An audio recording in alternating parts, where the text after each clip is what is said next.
खबरों में बने रहने के लिए बेल आइकन दबाएं और फर्स्ट इंडिया न्यूज को सब्सक्राइब कीजिए। बड़ी खबर है क्योंकि चेतावनी राजस्थान के लिए फिर से, क्योंकि कोरोना का खौफ नजर आ रहा है। बीते 24 घंटे में 3 लोगों की प्रदेश में कोविड-19 संक्रमण से मौत हुई है। 197 कोविड संक्रमित पाए गए हैं। झालावाड़ में 2 और बीकानेर में 1 कोविड मरीज की मौत हो गई और जयपुर में सर्वाधिक 55 कोविड नए पॉजिटिव मरीज चिन्हित किए गए। इसके अलावा राजसमंद में 35 और झालावाड़ में 22 केसेस दर्ज हुए। राज्य में अब 804 कोविड एक्टिव केसेस मौजूद हैं। पूरी जानकारी के साथ योगी विकास रुचकेरा। विकास, राजस्थान में एक बार फिर से कोविड पैर पसार रहा है और जैसी स्थितियां पहले नजर आई थी, एक बार फिर से अप्रैल महीने की शुरुआत के साथ तेज ग्राफ बढ़ा है। क्या राजस्थान से लिहाजा राजस्थान के परिप्रेक्ष्य से स्थिति कोविड को लेकर?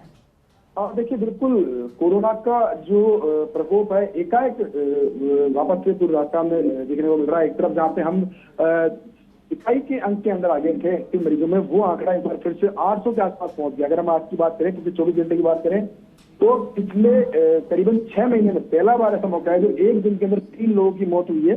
3 जो मौत हुई है, इसके अंदर से 2 मौत झालावाड़ के अंदर हुई है, 1 मौत बीकानेर में दर्ज की गई है। सरकारी आंकड़े में मौत दर्ज की गई है। इसके अलावा 197 नए पॉजिटिव केस सामने आए, जिसमें कि अकेले जयपुर के अंदर 55 केस सामने आए। उसके अलावा झालावाड़ के अंदर 22 केस सामने आए और राजसमंद के अंदर 35 केस सामने आए। और इस दौरान अगर बात करें रिकवरी की, तो 41 मरीज जो हैं वो इस कोविड के संक्रमण से मुक्त हुए हैं। तो राजस्थान के अंदर जो एक्टिव मरीजों की संख्या है वो 804 पहुंच गई है। और ये चिंता वाली बात इसलिए भी है क्योंकि जिस तरह से मौसम का बदलाव नजर आ रहा है, उस मौसम के बदलाव के साथ ही एकाएक कोविड के केस जो है वो बढ़े हैं। हालांकि इस पूरे मामले को लेकर सरकार अत्यंत गंभीर है। केंद्र सरकार की गाइडलाइन के अनुसार आज पूरे प्रदेश भर के अंदर मॉकड्रिल की गई, अस्पतालों के अंदर व्यवस्थाओं का जायजा लिया गया। लेकिन उसके बावजूद जो ये केस बढ़ रहे हैं, सभी के लिए चिंता वाली बात है। और चिंता वाली बात इसलिए भी है क्योंकि अगर इस तरह से केस वापस स्प्रेड बढ़ता है तो ये जो आंकड़ा है वो 1000 से ऊपर पहुंचने में देर नहीं लगाएगा। तो ऐसे में अब बहुत जरूरी हो गया है कि एक बार फिर से मास्किंग, सोशल डिस्टेंसिंग और साथ में अवेयरनेस जो है वो बहुत जरूरी हो गई। और उसी के तहत आज जो प्रमुख चिकित्सा शिक्षा सचिव है, उन्होंने डायरेक्शन जारी किया कि जितने भी ILI के केस हैं, जो संक्रमित नजर जिनके ऊपर संदिग्ध मरीज हैं, उन सभी के कोविड टेस्ट कराए जाए और उनकी अगर रिपोर्ट पॉजिटिव आती है तो उनको आइसोलेट किया जाए। जी बिल्कुल विकास, अब वैसा ही कोविड अप्रोप्रिएट बिहेवियर अपनाने की जरूरत है जो कि दोनों समय में रखा गया। लेकिन विकास, जब मामले बढ़ रहे हैं तो यकीनन सैंपलिंग भी बढ़ाई जाएगी और अस्पतालों में भी जो मॉक ड्रिल है आगे की व्यवस्थाओं को लेकर स्थितियों को देखते हुए शुरू हो गई है।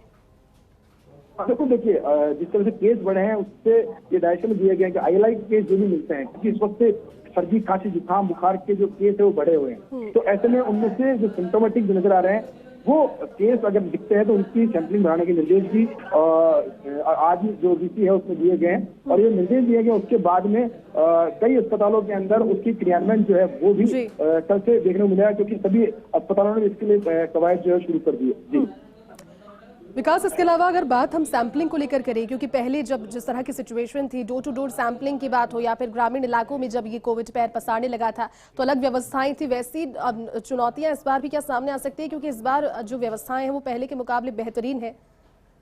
देखिए, जैसे अगर हम बात करें कोविड के बिहेवियर की, तो इसका बिहेवियर जो है वो बिल्कुल डिफरेंट तरह का है। कह सकते हैं तो भारतीय बिहेवियर जो है कोरोना का देखने को मिला है। कभी स्ट्रेन जो है वो बदलता है, कई बार नए स्ट्रेन सामने आ रहे हैं, उससे स्प्रेड जो है बहुत जल्दी से। लेकिन उसके साथ में कई बार आप ये भी देख रहे हैं कि पहले जहाँ कोविड के केस 10 से 15 दिन के अंदर रिकवर होते थे, आजकल 3 से 4 दिन के अंदर कोविड का पॉजिटिव मरीज जो नेगेटिव होने वाला है। हालांकि इस दौरान भले से कोविड का केस नेगेटिव हो रहे हैं, लेकिन उसके बाद में उसमें लक्षण जो है लगातार बरकरार है। तो ऐसे में ये जो तमाम तरह की जो चीजें हैं, चाहे वो बात करें बिहेवियर की, चाहे वो बात करें संक्रमण के जो नेचर की, अलग अलग तरह का नेचर जो आ रहा है, तो इन सबको देखते हुए सबसे महत्वपूर्ण तो अभी इस वक्त यही हो गया है कि कोविड एप्रोप्रिएट बिहेवियर जो है वो अपनाया जाए। दूसरी बात ये कि जो अस्पताल है वहां पर जो व्यवस्था की गई है उनको मुकम्मल जो है जिस तरह से उन्होंने दावे किए गए उस तरह का धरातल पर भी हो रहे हैं। जैसे बात करें अगर HMS अस्पताल की, तो वहाँ बताया गया है कि जो सिक पेशेंट है,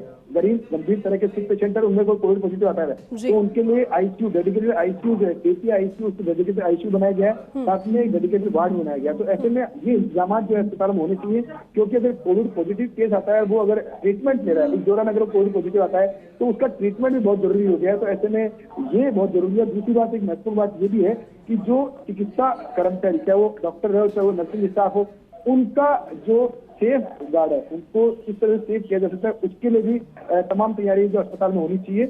अन्यथा अगर वो जी। गार्ड की चपेट में आते हैं तो इस स्थिति में काफी हद तक दिक्कतें और बढ़ सकती है। जी। ठीक है विकास, बहुत बहुत शुक्रिया हमारे साथ जुड़ने के लिए, पूरी जानकारी के लिए।